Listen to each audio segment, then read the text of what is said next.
With almost 15,000 games industry layoffs throughout 2024 and the ever-present pressure for publishers to deliver sustained growth for their investors, most companies in the business have been trying to figure out the safest and most profitable path forward. But with the volatility of the industry at present, where developers often spend years making a game that's based on a trend, which, when the game comes out, has since gone out of fashion, it's little surprise that a bunch of games, big and small, end up closing up shop in short order. 2024 saw a number of these video games get shut down, from supposed next big things, which flopped in mind-boggling record time, to modest attempts to break into crowded genres that simply couldn't make a name for themselves. I'm Jess from WhatCulture, and here are 10 video games you didn't realize shut down in 2024. Number 10, The Crew. Ubisoft's racer The Crew first launched in December 2014, and in late 2023, the publisher delisted it from all storefronts while announcing that the game's servers were going to be shut down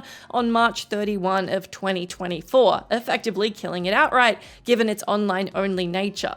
After The Crew's closure, Ubisoft additionally revoked licenses from players, preventing them from devising mods to make the game playable offline. This proved all the more infuriating as players had reported discovering unused code within the game for an offline mode. As a result, sequels The Crew 2 and The Crew Motorfest were review-bombed on Steam, and two players even filed a class action lawsuit against Ubisoft, accusing them of misleading players into believing they permanently owned the game when they purchased it. Elsewhere, some fans are attempting to revive the game by developing an offline mode and also migrating its files to private player-hosted servers. While the original Crew seemingly remains officially dead for good, the backlash did at least prompt Ubisoft to confirm last year that legit online modes are on the way for The Crew 2 and The Crew Motorfest, which are pretty darn good games. Number 9, Super Mario Maker. Speaking of a pretty darn good game, Super Mario Maker was released for the Wii U in September 2015 and the Nintendo 3DS the very next year, proving itself to be a phenomenally popular creative outlet for Mario fans, enough so that a sequel for Nintendo Switch came out in 2019. The game was initially delisted from the Nintendo eShop in January of 2021, with the ability to upload new courses being discontinued shortly thereafter,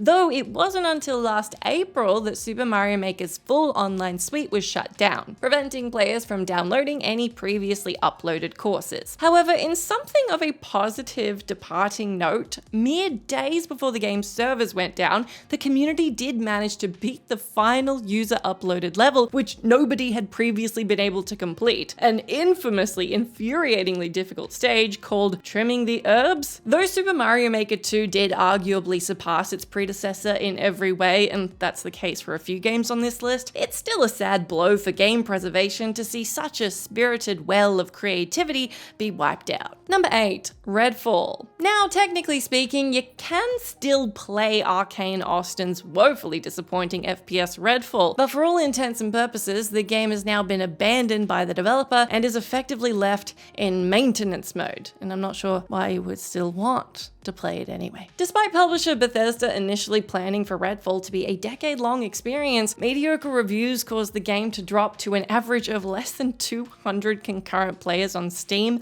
within 2 weeks of release. It quickly fell out of the gaming consciousness until last May, when Microsoft confirmed they were shuttering Arcane Austin and therefore ceasing future development on Redfall, prompting them to refund players who'd pre-purchased the now cancelled Hero DLC. Let me be clear, whilst we can agree that Redfall sucks, games developers losing their jobs is never a positive thing. On May 30, Arcane dropped the last update for the game, which finally added 2 hugely requested features, the first being the ability to pause while playing in single player, as well as an offline mode. Redfall servers are actually still online, though at the time of press there are rarely more than 24 people playing on Steam. Without a passionate community behind it, the game is functionally dead, and it's probably just a matter of time before Microsoft finishes the job by taking the servers down. Number 7, Friday the 13th, the game. Friday the 13th, the game may not have been a critical smash hit, but in addition to ushering in an era of asymmetrical multiplayer games based on hit horror movies, It should be said that Evolve came before, but was not based on a hit horror movie. It won itself a loyal legion of fans, many of whom continued to play it for many years after its 2017 launch. The game hit something of a speed bump when, due to a legal dispute with franchise creator Victor Miller, its official servers were taken offline in 2020, though players could still play together through peer-to-peer matchmaking. However, on December 31st of last year, all online services were fully discontinued as a result of the publisher's license for the IP expiring, leaving Friday the 13th playable only in offline, which, as most will appreciate, isn't really much of an experience. As if online-centric games having a limited lifespan isn't bad enough, tossing in licensing agreements just makes their closure that much more inevitable, but it's kind of a necessary demon if you're going to piggyback on popular IP, since those licensing agreements can't last forever. Number 6. Synced. Live service co-op shooter Synced launched as a free-to-play title in September 2023 and received generally mixed reviews from critics and players alike, most surmising that it simply didn't do enough to stand out in an extremely crowded genre space. So with its player base dwindling to less than 100 on Steam by last spring, it was just a matter of time before the plug was pulled. And indeed, back in July, publisher Level Infinite offered a termination notice confirming the game was going to be shut down in September. Precisely 1 year after it launched, Synced was switched off, a brutal fate for a game that launched to more than 10,000 concurrent Steam players. That said, it clearly flew way too low under the radar to make much of an impact. This very host had never heard of it until reading out this article. Evidently, it just didn't have the juice to maintain an active player base, so its demise was hardly a shock. Number 5. Animal Crossing Pocket Camp. Animal Crossing Pocket Camp is a free-to-play mobile spin-off from the hit franchise, which launched in October of 2017, where players were tasked with tending to a campsite rather than a village. Through optional subscription services and microtransactions, Pocket Camp grossed over $150 million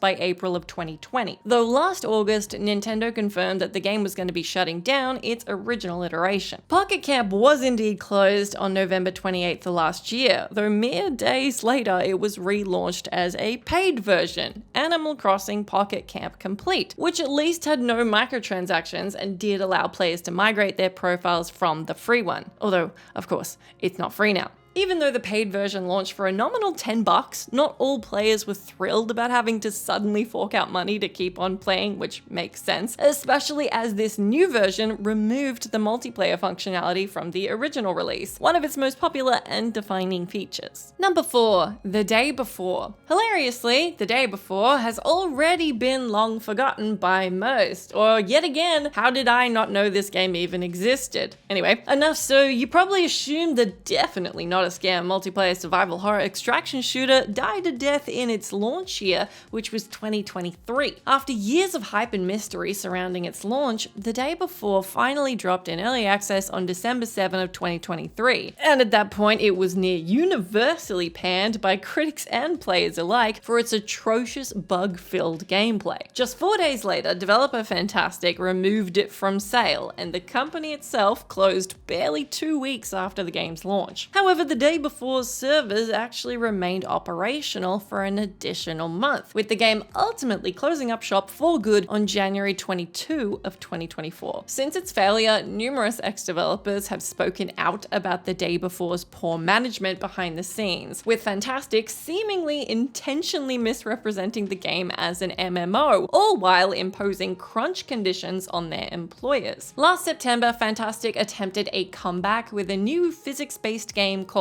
Escape Factory, though a failed crowdfunding run prompted them to cancel it and present a new action horror game, Items, which is, as you may expect by this point in this entry, facing a thunderous lack of interest from players. And it sounds like this couldn't have happened to a better company. Number 3. Rocket Arena. Rocket Arena was a third-person multiplayer shooter that launched in July of 2020. And while its recent shutting down was hardly a surprise, it's fair to say that all the most die-hard fans had long since forgotten its existence altogether. After all, the game peaked with barely 1,000 concurrents on Steam in its launch week, and then it fell off from that figure pretty fast, which prompted EA to give it an 80% price drop and include it on their EA Play subscription service just 2 weeks after its release. However, within 2 months, Rocket Arena had sunk below 100 concurrents and never recovered. Yet unexpectedly, the game maintained a faint heartbeat until last year when it was finally put out to pasture. In late 2023, EA announced that the online-only game would be closing on March 21, 2024. A frankly shocking shelf life for a game that couldn't crack more than 50 concurrent players for more than 3 years prior. As for why Rocket Arena failed, there are so many possibilities to choose from. Its lack of a unique hook, the decision to shift from first-person to third-person perspective during development, and an off-putting $30 price tag at launch, which might have been okay if all those other things weren't the case. Number 2.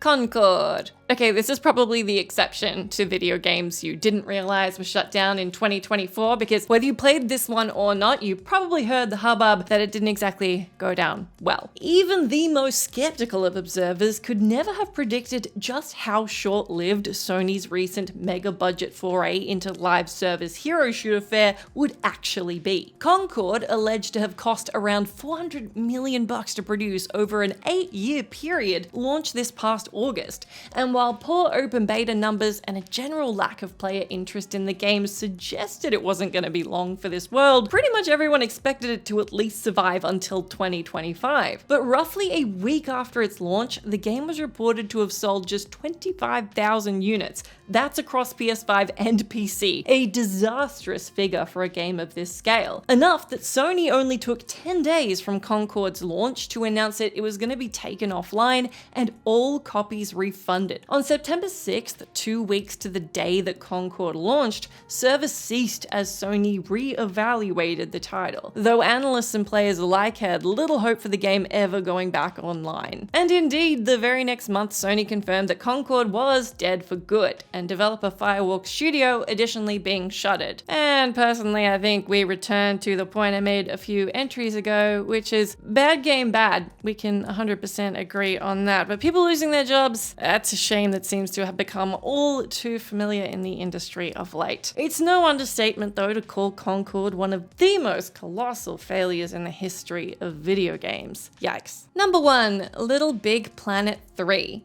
Hands up those who had any idea that Little Big Planet 3's servers were actually still online until last year. I didn't. And until this year changeover to Astrobot, the Little Big Planet Sackboy was my keychain for a long time. There's information you didn't need but now know. Though the puzzle platformer threequel was largely deemed inferior to its predecessors, it still ended up being the best-selling game in the series. Like the 2 prior games, it placed a heavy emphasis on players creating their own characters, objects, and levels which could be shared online with others. While Little Big Planet 3 made it to 2024 with its online service still intact, the wheels quickly came off when, in January of last year, a mod for the game caused players to be banned from PlayStation Network without cause. This prompted Sony to shut the game's PS4 servers down while they dealt with the issue, but the servers remained offline until April, and at this point, Sony announced they would remain switched off indefinitely. In an instant, 10 million player-created levels were wiped out, and as you can imagine, that caused plenty of ire amid the franchise's loyal community. To hammer in one final nail in that awful coffin, Little Big Planet 3 was also delisted from all platforms at the end of October.